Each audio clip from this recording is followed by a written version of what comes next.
here we have Dale Harris from Has a Bean Coffee, who is our chair right now.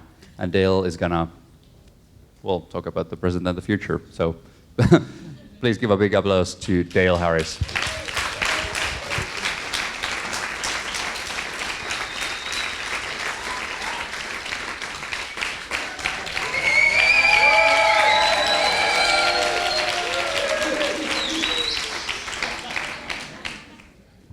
Hello, everyone. Are we all having fun? Have we had inspiring education?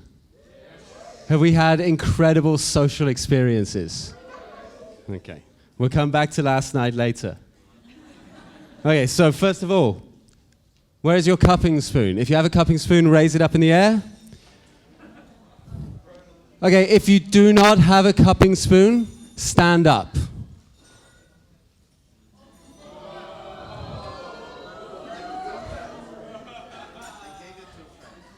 If you gave it to a friend, I am disappointed.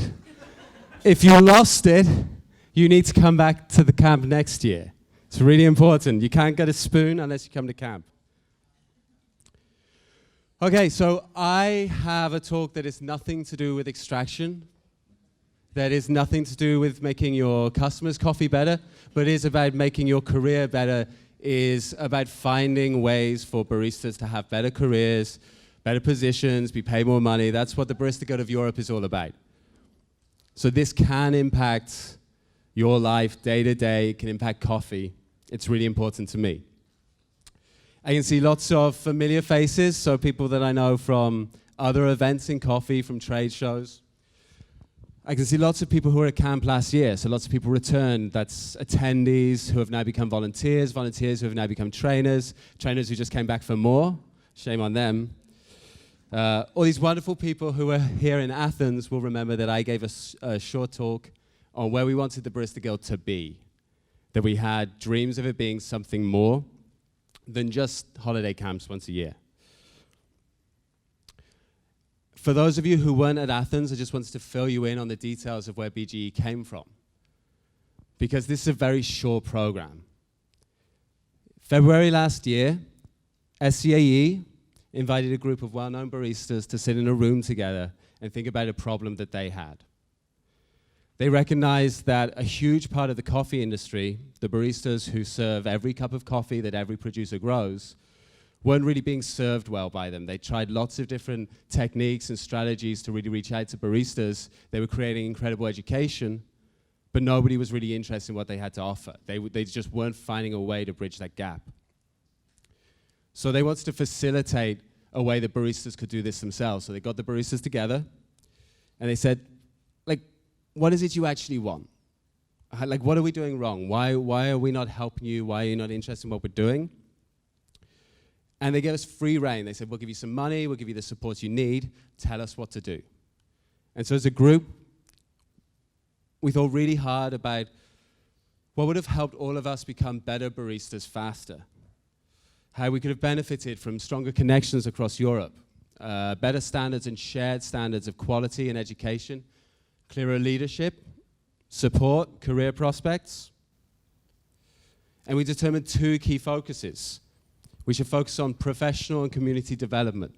So really get to grips with the idea that the barista is not a temporary job for a lot of people. This can be a career. This can be something that you do for the next 10, 15, 20 years. You look at someone like Scott, who has worked in coffee forever.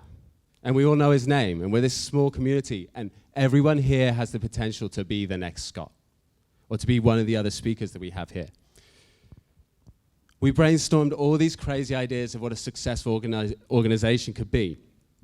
That we could have social and community events in every country in Europe happening regularly. That we could have barista exchanges from shop to shop, from country to country, from cafe to origin. We spoke about internships. We spoke about really using the scale of the amount of people who work as baristas as leverage, so we get better equipment that was more in line with what we needed, cheaper equipment, better access to equipment, so that we could get pay rises, and so that we could get better at making better coffee for our customers, so that they were happy with what we were doing. And we envisioned a democratic, sustainable group led by baristas for baristas. And then we realized that we had a major problem because there were like 6 of us in a room, and that was it. So we made a plan.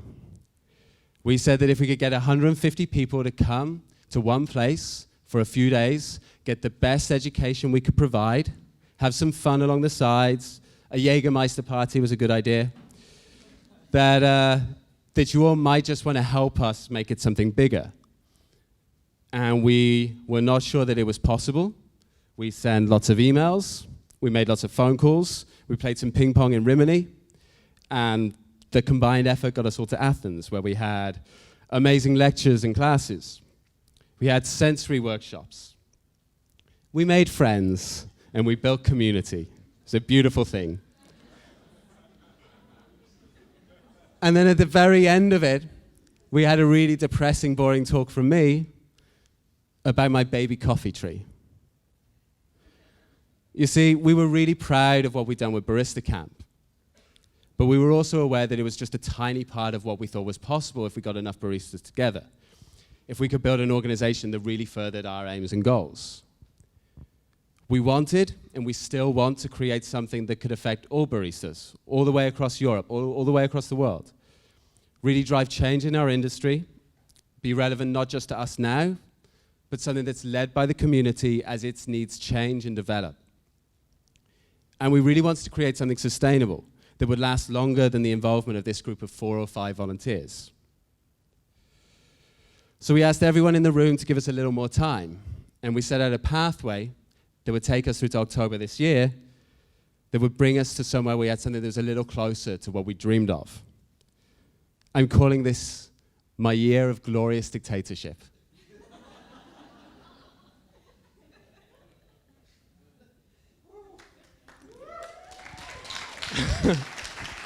We wanted to spend a year really building on the foundations we had made to make the BGE more than just barista camps. So we thought about ways that we could bring people together and creating community that didn't need a big event, that didn't need a location. So we looked first at online content. We built a website with room for blog posts and video talks. The talks you've seen this year at Barista Camp, they're going to go on the website for anyone who couldn't come. But if you want to point something interesting that Scott or Maxwell said, you can refer back to that. You can share it with other people. That becomes a really important resource because it means that that education, that level of knowledge is shared. But one of the things we worked out is creating videos is expensive. You need to get cool speakers and cool content. We worked out that writing blog posts is hard. You really need to think about what you're doing. It takes money and time and resource, but at least we have a framework and we have something that other people can build on in the future. We looked at creating other event formats for people who can't invest a significant time off or money to get to somewhere like Barista Camp for 3, 4, 5 days. We created Collab. So we ran the first event in Prague. We used local partners who helped facilitate social activities. We ran educational talks. It was very cheap. It was very good. We had amazing people like Tibor talking about things that really affect baristas, like how do you get a job? We had Shahan talking about research that had finished being conducted 3 days before on coffee freshness, on roasting science.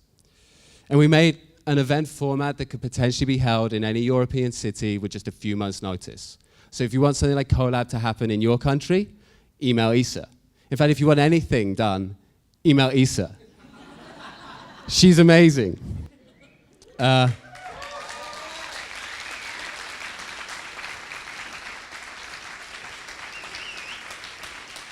Like honestly, not too much.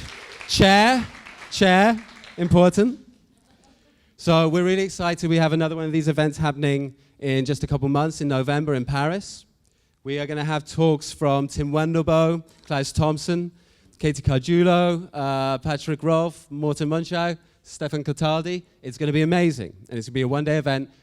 I would like all of you to come, but even more than that, excellent.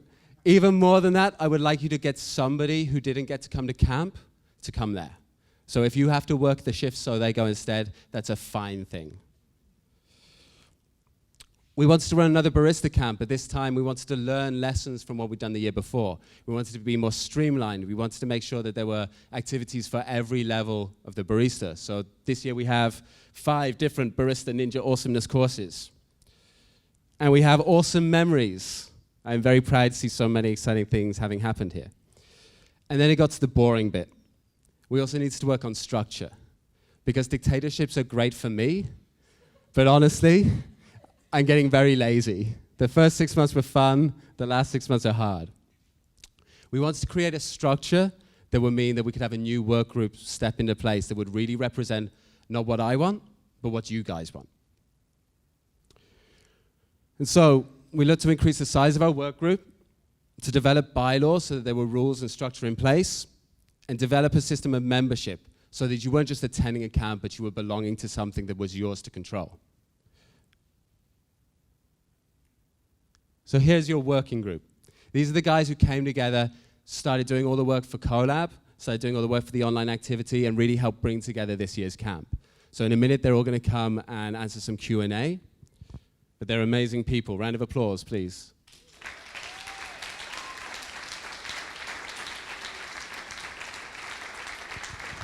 This is the real exciting stuff. This is truly inspirational stuff. Andrew Tolley and I, Yanis, worked very long and hard on creating rules. They're beautiful. This is a 10-page document. It's there on the Barista Guild website, and it creates a kind of structure that will allow this to be sustainable. If you haven't read it, that's okay, but it's there, and anyone can access it. Anyone can ask questions about things that happen at our meetings. They're all recorded. We keep minutes. We also have a whole system for elections that we've created based on SCAE membership. Part of the bylaws was creating some kind of exit strategy for me so that somebody else can take over. So I'm really proud to introduce the next person who gets to sit in this chair, who's Tibor Várady, and he's going to talk about the next year.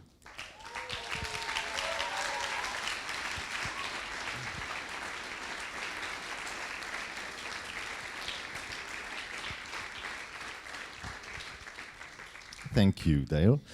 So I was invited to join the working group of the Barista Guild of Europe in 2014. And I was quite a newbie, and I was quite intimidated to work with some of these people who you might have recognized from before. And I think many of you can imagine, there's these people who are inside, who seem to know everything, who seem to know everybody, and how the hell can I contribute to this? So I was looking for a role. I'm just giving you a bit of a personal account of how to deal with this situation. And I guess I chose to be the annoying guy, and I started to try to criticize things and, what guests are we inviting to which event, or how the budget looks like, or are the bylaws democratic enough? So I was always trying to be that person who's the critical one. Maybe not always, but I think there was a lot of that. And you might be surprised, but the response was very positive. And I really found out that the Barista Guild is very open to change, and there is a possibility to input, even if you're coming from the outside a little bit. And I think this shows a lot about where this organization is and where it can go. So it was a fun thing with the working group, but now things are changing, and a lot of the working group is leaving. And it might be just Dale and I, right? If no one runs on the elections, that's us this morning. So it has to be people amongst you that join the working group, and it has to be you who choose the people who are in the working group.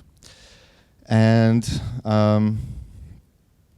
the thing is, if let's be honest, there is a plan. There will be a camp next year. We will have collab events. So it's not like it's going to dissolve if nobody votes. But I think everybody has an experience how an organization can hollow out, or be emptied, or be meaningless if there is no real involvement from the people who it claims to represent, or who it claims to be a part of. So I just want to make this point that if you guys don't get involved, that's fine, but then I get to have my year of dictatorship. And I'll just give you a taste of that. No more Wendelboes. From now on, every talk is either me or a family member. I'm sorry, no more Arabica. It's way too expensive. It cuts our budget. We can spend it on better things like nice lobsters for us. So no more Arabica. Furthermore, no more tattoos. If you read the paper, the document, it says we are fostering community and professionalism. Now, since when are tattoos professional? I don't think so.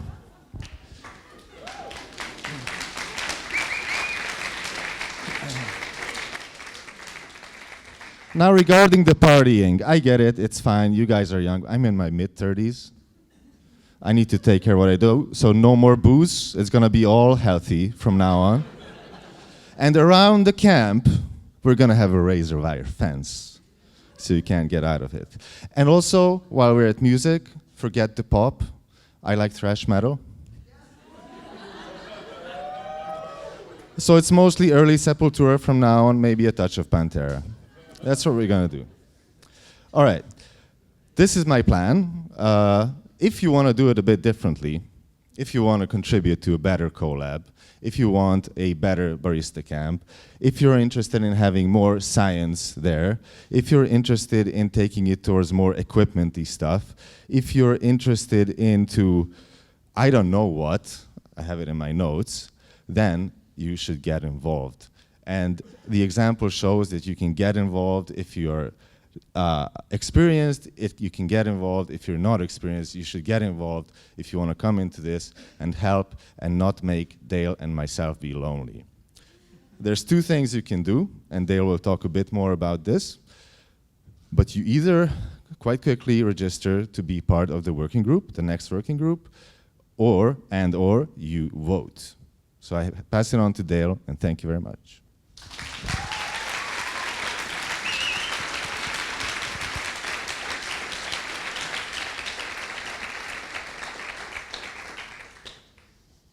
Okay, so who knows if they are a member of the Barista Guild of Europe? That's you at the back. Well done, Sam. Okay, so we've worked really hard to make this a membership organization, one that you can have impact on. The easiest way you can have impact with very little effort on what's going to happen for the future is by being able to vote in elections that we're going to hold in the next month. So all throughout October, people can put themselves up to be a member of the working group, and members will vote for them. If you are an SCAE member, and by that I mean you personally, so if you're a barista member or a professional individual member, you automatically get membership at BGE for free. It's there. We do not want to charge for membership, so there's no real additional fee. If you just want the benefits you get from being a BGE member, like discounted camp and collab and things like that, you can join SCAE that way, that's fine. If you work for an SCAE company, it's slightly different, because there are companies like Malkonig, like Coffee Island, who have 150 employees. Harrison Hall has God knows how many baristas. And all of those are served by BGE. So if you work for one of these companies, you just need the SCAE number for the company, but we also need your email address so we can register you. So to do that, there is a cost of €10 plus VAT. I'm really sorry. I'll make sure you get it back in like a cool t-shirt or a goodie bag or something one day. To become a member, if you work for an SCAE company, you just need to go on the Barista Guild website. At the top, there's a drop-down menu that says membership. Go on membership, and right in the center it says if you currently work for an SCAE company member, you can become one, register here, click the button, fill out the form. You will be a member. You will be able to vote in the elections in October. Okay. But if you don't just want to be a member, if you want to be a member of the working group, we need you to stand up and tell your friends what you're going to do. We're holding elections for 5 different roles. So we have Tibor, who is chair. I will hang around like a bad smell in the meeting room saying, no, we tried that. No, we tried that. No, we tried that. And you can outvote me on everything. But we need someone who is passionate about events, anyone who is passionate about education, Anyone who's passionate about reaching out to other organizations, media organizations, talking to Barista Magazine. Someone who likes numbers. There are baristas out there who like numbers, I've heard. And someone who's going to help reach out to potential membership and existing membership. So if any of those things are things you're excited about, we just want you to register by, not by doing this. Wrong slide. We need you to register by emailing Isa. All the details are on the website, but just setting out, this is what you'd like to do, this is what you'd like to add. Isa will make sure that everybody who is a registered member will see that information. We get to run an election. It will take 2 weeks. At Collab in Paris, we'll announce the new working group, and then we're going to have a little private party, a little strategy session where we can all argue and fight and get drunk, and then the next day we'll do an action plan and work out where we're going to go, and we'll communicate the vision for the future. It's going to be amazing. Members of the working group get to do this. Members of the Barista Guild of Europe get to do this, but it gets to be more about what you want. So if you don't want to hear Scott talk, but you want to hear Christian talk, if you want Patrick to stop banging on about the sensory stuff, you can make this happen. It's all up to you. We have 10 minutes now for Q&A. So if we can just have the BGE working group who are here to come stand up at the top, and we'll do a Q&A. And if you can all applaud them, because they're truly amazing.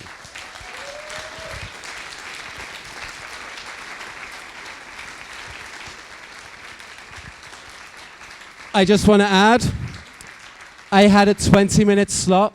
I did this in 20 minutes and 23 seconds. And that was Tibor. He always wastes the time. 23 seconds over. Oh, yeah? Yeah. Kalle, you're MC. You're now in charge. I have a question. Would it be a better idea to figure out the strategy stuff before getting drunk than the day after? My best ideas come after 8 pints. Okay. So, questions?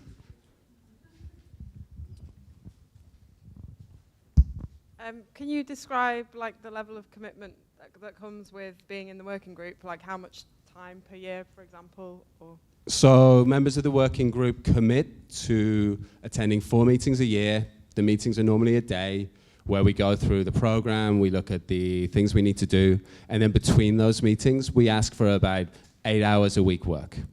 8 hours a week? 8 hours a month work. 8 hours a month. 8 hours a month. If you're chair, it's something else. But yeah. Oh, is it? Yeah, it's about 1 day a month you commit to, and that includes the meetings. But ideally, give as much as you can. We really want to engage people to be part of that group. And the meetings are fun as well. You get flown to exotic cities and accommodation as well. Like London.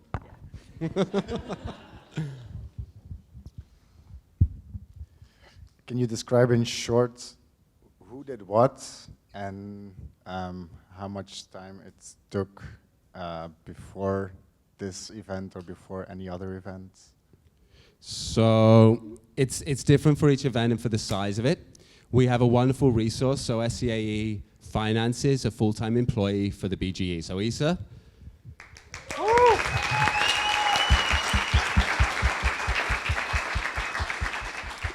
So Isa spends all year working on this. So when camp finished last October, you pretty much started work straight away. Got the pallet back, started doing everything. And that means that there's some structure in place. So stuff is always happening.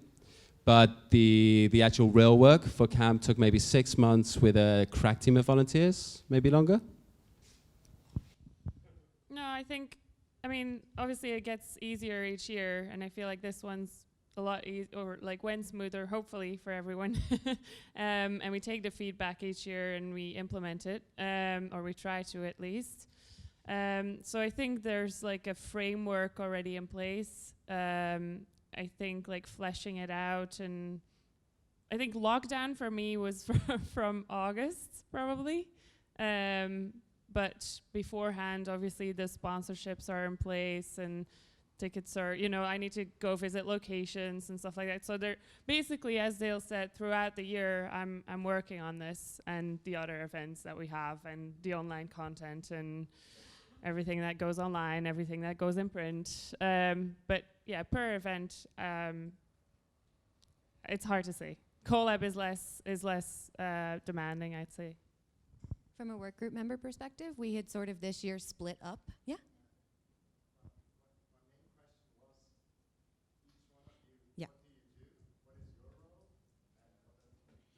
Exactly. Yeah, so we kind of, because we understood that coming into this, like we wanted to have those sort of predefined roles, and that's a little bit difficult because we're still learning as we go. So what we kind of did was split up into two groups, essentially. We had sort of camp group and we had collab group. And some people cross between the two. I personally sort of focus a lot on collab and communications. Isa and I are pretty much the communication team. So I actually had no idea really what was going on at camp before I got here because I was working on collab.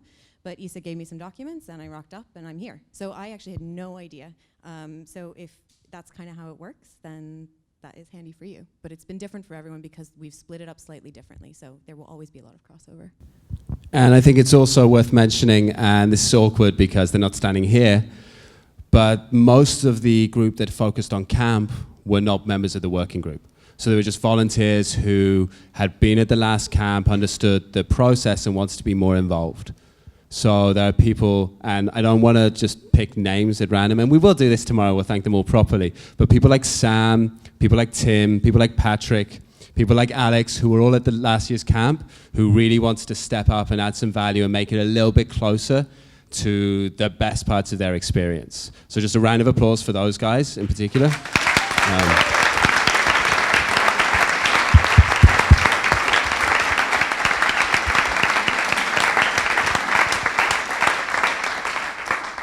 It's a truth of any organization like this that it isn't, you know, someone being paid, or it isn't the people who get to stand up and take the applause.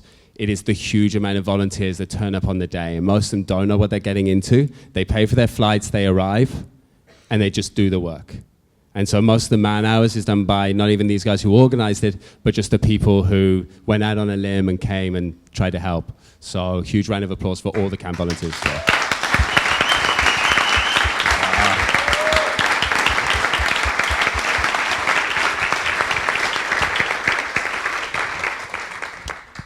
And also, I think it's worth bearing in mind that the working group is quite strategic, and so you should be, within your various coordinator roles, you're actually just reaching out to different people. So if you're involved in events and you're finding sponsors and you're talking to different companies, but you're not actually doing the work yourself, you're finding as many people to support you in doing that work as you can and just coordinating. All right, we have time for one more question. Okay. So I'll just add to that, that as Andrew said, and as Dale said, I'm the executive, so I'm the doer.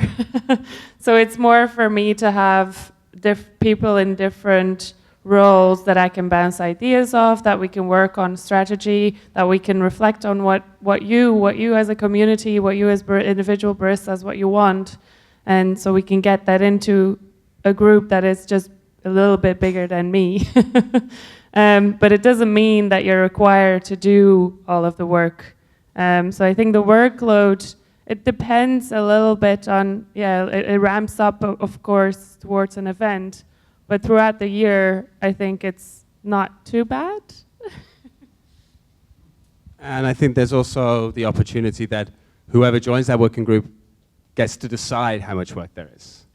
So if you guys elect a working group that want days off all the time and don't want to do anything, that's fine. They'll really enjoy it. But if there are people who have really solid ideas, put those ideas out there, see if that's what people want, and then drive them forward. Like, this is an amazing movement. The other thing that I want to say, like the last round of applause, is for all the people who spend money buying a ticket, buying flights, came here and like put your lives in our hands for 3-4 days. We really appreciate it. Like, it's a huge recognition of the work that we've done, that people turn up. So thank you.